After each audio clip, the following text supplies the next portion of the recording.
Zefa is a family member that I didn't know about. I know I have a great-grandmother, but I was for many years unaware of even her name.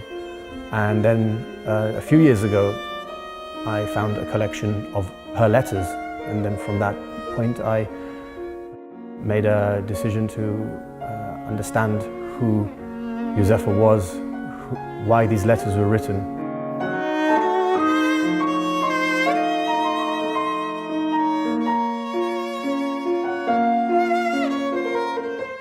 Бачу, як сходить і заходить сонце. Бачу, як вечоріє, сходить місяць і ладні вечірні зорі. А де ж моя Яночка з ладною усмішкою, що мене так тішила? And Zefa was 76 years old when she was put onto the train and then sent to Kazakhstan, and she was a mother of 6 children. Zefa was repressed because she was given the classification parents of a traitor. So her son Aloisi was in the Polish police force and sent to this remote location in North Kazakhstan at Tubinsk.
So she was not in a penal prison gulag where she was doing hard work. She was in a remote settlement having to work and still pay for her rent and buy food.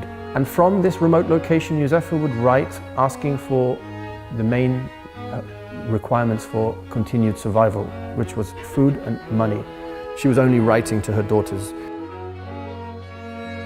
Яночко моя наймиліша, ти мені пишеш, що я гніваюсь на тебе. О, єдина моя дитина, єдиний скарб мій, найдорожча моя коштовність.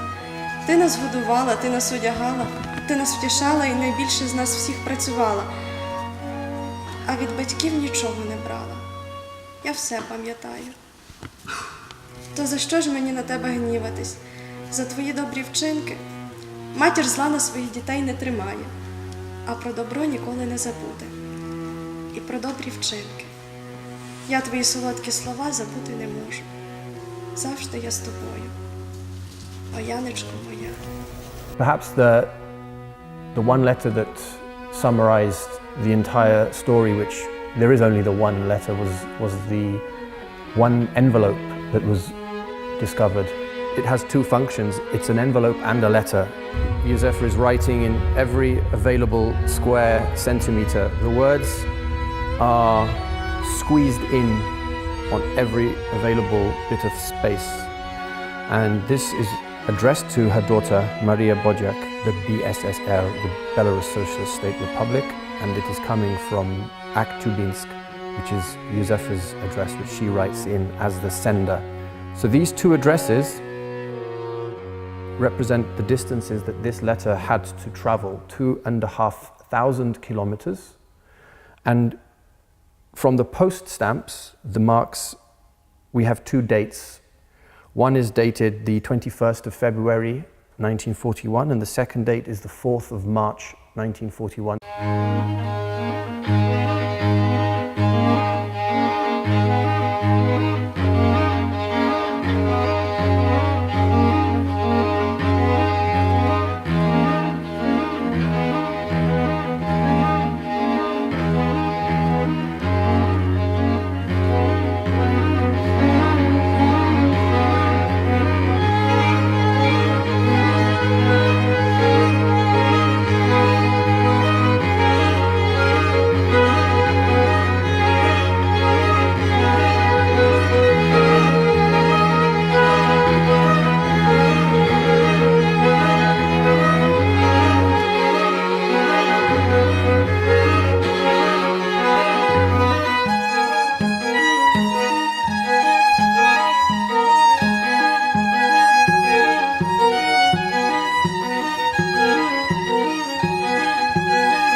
Josefa didn't date any letters.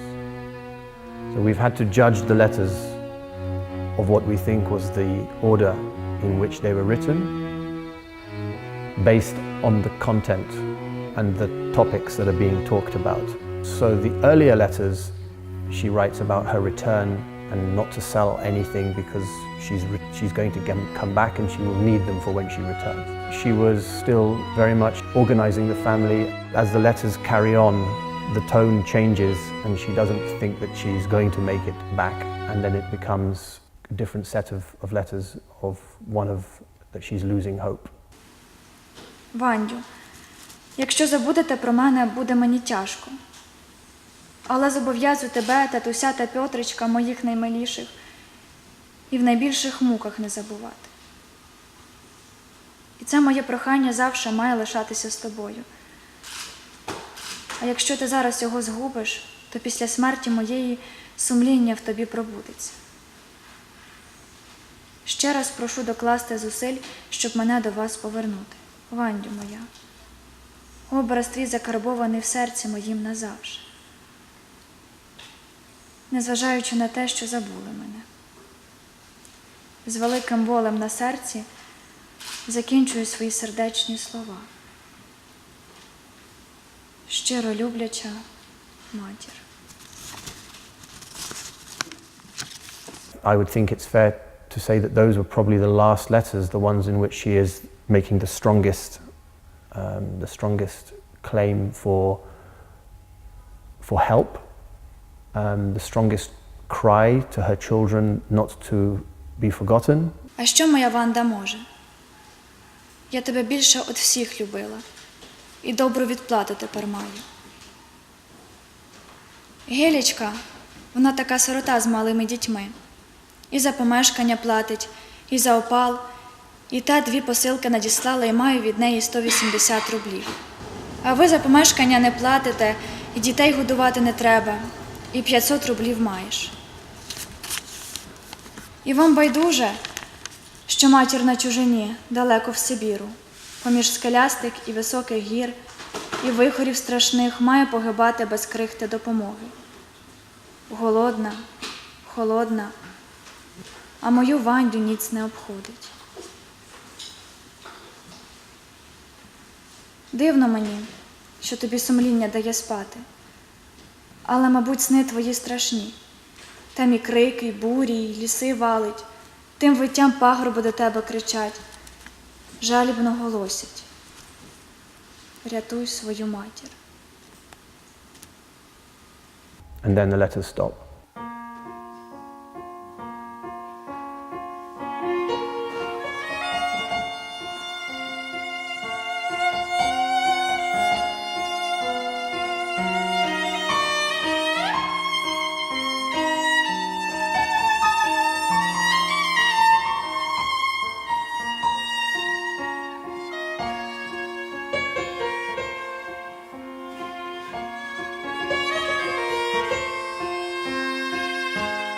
The piece of music is titled Josefa's Lament. Lament is a word with a meaning associated with an emotional or crying out response to a situation. The lament is in Josefa's letters and it's in the music, and they are connected by family members.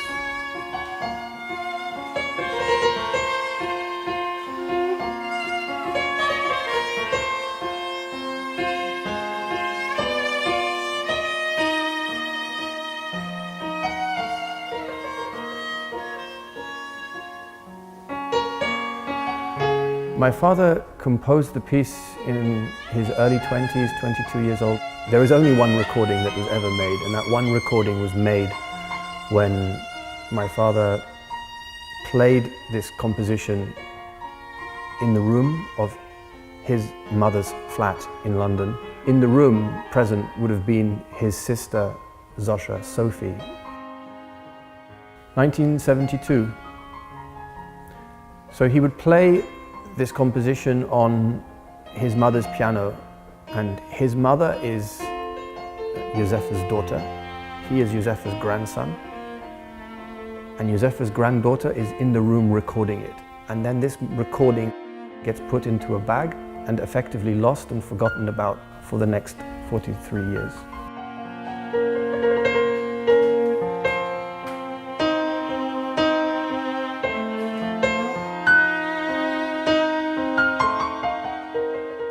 The letters and the cassette were part of a number of artifacts that were discovered after my father's sister, Auntie Sophie, passed away in 2014, leaving behind what can only be described as a massive, huge amount of stored possessions that she had accumulated over her life. This music and letters, the two were found in the same location, in the same time, and they seem to join and complement each other as almost synonyms of each other.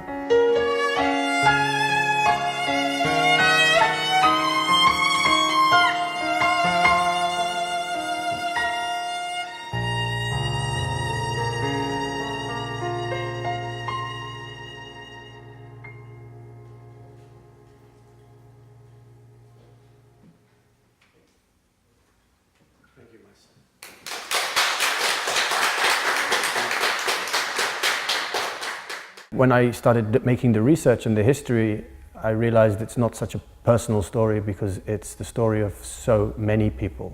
So the performance is trying to summarize the research and the expressions of this research so far.